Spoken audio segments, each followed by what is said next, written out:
Assalamualaikum warahmatullahi wabarakatuh. Dear students, today we are going to learn future perfect continuous tense in a very simple and easy way. We use this tense when we want to talk about the duration of an action that will continue up to a specific point in the future. It is often used with for and since. So let's begin today's video lesson. और सबसे पहले हम लोग जान लेते हैं कि future perfect continuous tense की पहचान क्या है, इसको उर्दू में क्या कहते हैं। तो उर्दू में कहते हैं ज़माने मुस्तकबिल कामिल इस्तिमरारी। और हम इसको पहचानेंगे कैसे, आइडेंटिफाई कैसे करेंगे। इस टेंस के जुमलों के आखिर में रहा होगा, रही होगी, रहे होंगे और एक वजन ये रहेगा, गाता रहेगा, जाता रहेगा, आता रहेगा। इस तरह से आपको देखने को मिलेगा। और इसके अंदर सिंस और फार का इस्तेमाल हम लोग करेंगे। और सिंस फार के इस्तेमाल के लिए हमने प्रेजेंट परफेक्ट कंटिन्यूअस टेंस में इसके ऊपर डिटेल में समझाया था आपको। तो अगर आपको अभी तक ना समझ में आया हो तो आप टेंस की प्लेलिस्ट में जाकर वो वाली वीडियो वॉच कर लीजिए, इंशाल्लाह आपको समझ में आ जाएगा। ओके, तो चलिए आगे बढ़ते हैं और पॉजिटिव सेंटेंस देखते हैं। एक चीज़ और मैं समझा दूं कि इसके पहले हम लोगों ने पढ़ा, मतलब थोड़ा पहले 2-3 वीडियो बैक करके आप जाएंगे तो वहां आपको देखने को मिलेगा फ्यूचर कंटिन्यूअस टेंस। तो उसके अंदर भी सेम यही चीज है कि तुम स्कूल जा रहे होगे, हम लोग खाना खा रहे होंगे, इस तरह से आया। तो फिर दोनों में फर्क क्या है? फर्क ये है कि ये वक्त के साथ होगा, इसीलिए ये परफेक्ट है, कामिल इस्तिमरारी, वक्त के साथ होगा, ये याद रखिएगा। या कोई इस तरह का एक्शन बताएगा जो एक टाइम पीरियड में बधा होगा, राइट। ऐसा नहीं कि सिर्फ सीधे सीधे बोल देगा जिसका कोई ड्यूरेशन नहीं होगा, ऐसा नहीं होगा। तो तुम 4 बजे से पढ़ रहे होगे, यहां पर एक चीज देखिए, 3 हेल्पिंग वर्ब हमको यूज करना है। शैल है, बीन, विल है, बीन। तो शैल विल का इस्तेमाल हम लोग पढ़ चुके हैं, तो इस पर मुझे कोई लेक्चर देने की जरूरत नहीं है, आप समझते हैं उसको। तो वीडियो में आगे बढ़ने से पहले अगर अभी तक आपने चैनल को सब्सक्राइब नहीं किया तो सब्सक्राइब कर लीजिए ताकि इस तरह की कोई वीडियो आपसे मिस ना हो। चलिए आगे चलते हैं। पहला हमारा सेंटेंस है तुम 4 बजे से पढ़ रहे होगे। तो सबसे पहले हमें लिखना है अपना सब्जेक्ट यू और शैल विल आएगा। उसके बाद हैव बीन, ये कॉमन है, राइट।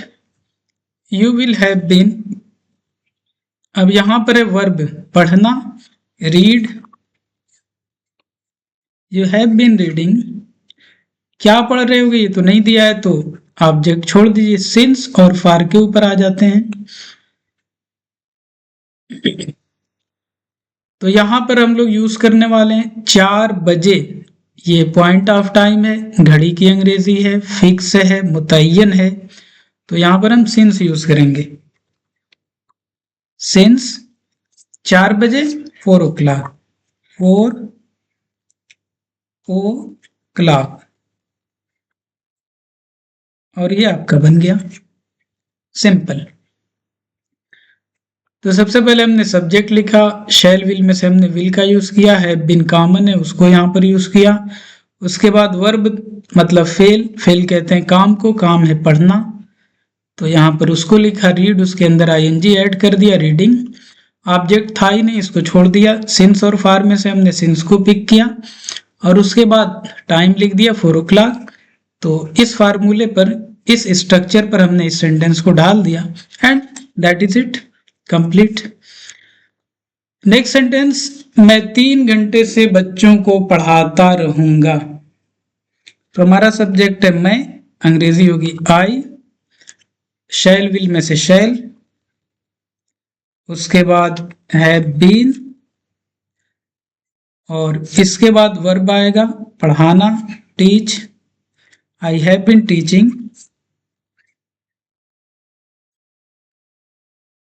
अब बच्चों को द चिल्ड्रेन भी लिख सकते हैं, द स्टूडेंट भी लिख सकते हैं, दोनों लिख सकते हैं, तो द चिल्ड्रेन ही यूज करते हैं।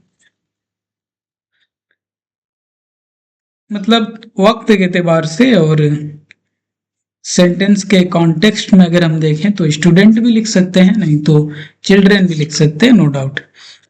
तो I shall have been teaching the children 3 घंटे से, फॉर लगेगा, फॉर 3 hours। ओके, ये आपका बन गया। वीडियो थोड़ी सी लंबी होने वाली है क्योंकि ये आखिरी है और आज टेंस की सीरीज हम लोग की कंप्लीट हो जाएगी। इसके बाद हम लोग जंप करने वाले हैं एक्टिव वॉइस, पैसिव वॉइस और डायरेक्ट इनडायरेक्ट की तरफ, तो इसलिए आखिर तक बने रहिए, इसको पूरा देखिए, बहुत इंपॉर्टेंट होने वाली है। ये हमारा पॉजिटिव सेंटेंस खत्म। ओके, शैल विल दोनों का यूज हमने यहाँ पर दिखाया आपको और 2 सेंटेंस आपको बनाकर दिखा दी। अब यहाँ हम आते हैं निगेटिव सेंटेंस, और हमने आपको बार बार बताया था कि जब 2 या 2 से ज्यादा हेल्पिंग वर्ब यूज होंगे तो नॉट का इस्तेमाल पहले वाले हेल्पिंग वर्ब के बाद होगा, बाकी हमेशा वर्ब के पास रहेंगे। यहाँ पर देखिए हैव बीन वर्ब के साथ है, शैल विल इनसे हट गया, बीच में नॉट आ गया। ओके, तो तुम 4 बजे से नहीं पढ़ रहे होगे, मत पढ़ो भाई, हमारा क्या जाता है। यू शैल विल में से विल, उसके बाद not, you will not, have been, you will not have been. अब इसके बाद आपको वर्ब लिखना है, पढ़ना, रीड, आप स्टडी भी यूज कर सकते हैं अपने ज़ौक के हिसाब से। You will not have been reading, तुम नहीं पढ़ रहे होगे 4 बजे से, ऑब्जेक्ट नहीं है, सीधे हम जाएंगे सिंस या फॉर पर, तो यहां पर हम यूज करेंगे, ये आपका पॉइंट ऑफ टाइम है तो यहां पर सिंस का यूज होगा, सिंस 4 बजे से 4 o'clock, 4 o'clock, डन, ये आपका बन गया। ओके, बाजार गए, सब्जी लाए, किचन के हर बर्तन में आपने अलग अलग रख दिया और सेट। ये आपका स्ट्रक्चर फार्मूला सेम उसी मेथड पे काम करता है कि कोई सामान आप लाए और जिसकी जो जगह है वहां उठाकर पुट कर दीजिए, done. You will not have been reading since 4 o'clock। Now the last part of this tense is interrogative sentences, और आप जानते हैं कि there are 2 types of interrogative sentence. One is simple interrogative which is starting from kya, and the second one is main interrogative. तो simple interrogative जो क्या से start होता है उसको बनाने के लिए हम हेल्पिंग वर्ब का सहारा लेते हैं, और मेन इंट्रोगेटिव होता है तो सीधे उसकी अंग्रेजी सबसे पहले लिख देते हैं और लास्ट में क्वेश्चन मार्क लगाना नहीं भूलते, जो अक्सर लोग ये मिस्टेक करते हैं, या तो क्वेश्चन मार्क ही नहीं लगाते, कोई निशान ही नहीं लगाते, उनको इससे मतलब ही नहीं होता, और कुछ बेचारे गलती से लगा भी देते हैं तो गलत ही लगा देते हैं, फुल स्टॉप लगा देते हैं, वो भी गलत होता है। तो इन सब के ऊपर भी मैंने एक अलग से वीडियो बनाई है, जो पंक्चुएशन के नाम से आप सर्च करेंगे या हमारे चैनल पे जाएंगे और वीडियो में जाकर सर्च करेंगे, देखेंगे तो आपको मिल जाएगी, तलाश करने से हर चीज मिल जाती है। तो आप तलाश कीजिए, सर्च कीजिए, उसको देखिए और सीखते रहिए। तो क्या मैं 3 घंटे से बच्चों को पढ़ा रहा हूँगा? तो क्या से स्टार्ट है, अंग्रेजी नहीं लिखना, हेल्पिंग वर्ब से। आई के साथ शैल होगा, तो शैल आई, और इसके बाद नॉट, तो यहां पर ऐसा कुछ है नहीं, छोड़ दीजिए। Have been, shall I not have been, और वर्ब है teaching, shall I have been teaching. अब हमारा ऑब्जेक्ट है बच्चों को, द चिल्ड्रेन, और 3 घंटे से for 3 hours, for 3 hours question mark, done. Shall I have been teaching the children for 3 hours। अगर आपको कहना हो कि क्या वह 3 घंटे से बच्चों को पढ़ा रहा होगा, तो इसकी अंग्रेजी क्या होगी, आप कमेंट बॉक्स में सेंड कीजिए। अगला, the next one,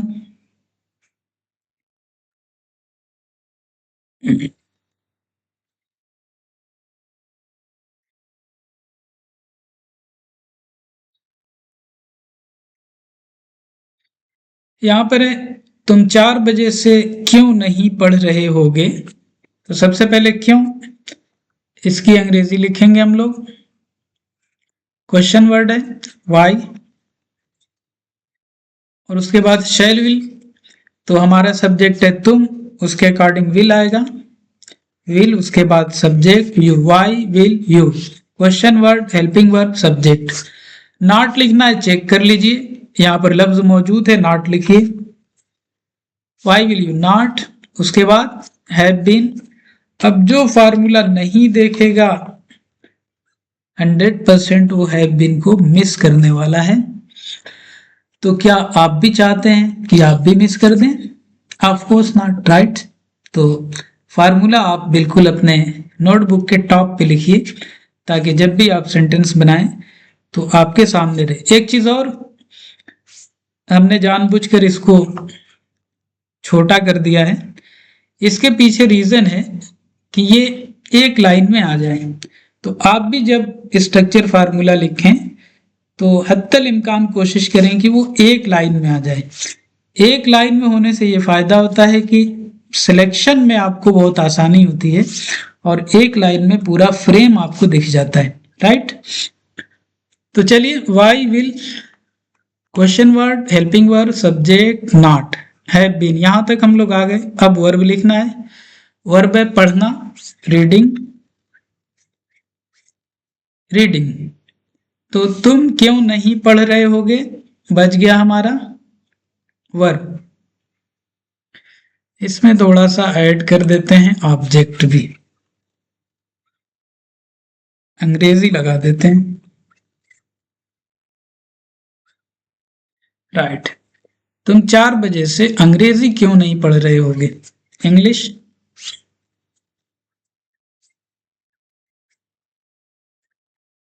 English. Why will you not have been reading English, अब लगाइए, सिंस 4 बजे से, ये पॉइंट ऑफ टाइम है, तो since 4 o'clock and this is done, बन गया आपका। Why will you not have been reading English since 4 o'clock, इस तरह से बना लीजिए। तो एक सेंटेंस मैंने आपको यहां पर होमवर्क दिया कि क्या मैं 3 घंटे से बच्चों को पढ़ा रहा हूँगा, इसको आपको बनाना है, इस सेंटेंस को आपने कन्वर्ट करना है कि क्या वह 2 घंटे से बच्चों को पढ़ा रहा होगा या 3 घंटे से। और एक नीचे ये आपके लिए हाईलाइट कर देता हूं, क्योंकि बहुत से लोग देख ही नहीं पाते, इसीलिए वो बनाते नहीं शायद। तुम कल 20 घंटे अपना वक्त बर्बाद करते रहोगे, ये कोई प्रिडिक्शन नहीं है, आप खुद देखिएगा आप क्या करते हैं, right. Okay, I was just kidding, not a serious matter, so don't mind. तो तुम 4 बजे से अंग्रेजी क्यों नहीं पढ़ रहे होगे, ये दोनों हमने आपको बनाकर दिखा दिया। और अब आपकी बारी, आपने कितना समझा कमेंट बॉक्स में ज़रूर बताएं। और इसी के साथ हमारी टेंस की सीरीज कंप्लीट हो गई अल्हम्दुलिल्लाह। एक मुकम्मल सीरीज हमारी चैनल पर मौजूद है, आप उसको देखिए, उससे फ़ायदा उठाइए, अपने दोस्तों के साथ शेयर कीजिए। अल्लाह ताला आप सबको जज़ाए खैर दे, सलामत रखे, आप पढ़ते रहें, आगे बढ़ते रहें। बहुत शुक्रिया, जज़ाकुमुल्लाह। आज के लिए इतना ही, मिलते हैं कल एक नई शुरुआत के साथ। Active voice and passive voice बहुत ही आसान और इसी अंदाज में, वहाँ पर भी इंशाल्लाह कोई डाउट नहीं होगा आपको। Okay, that is enough for today. Thanks for watching.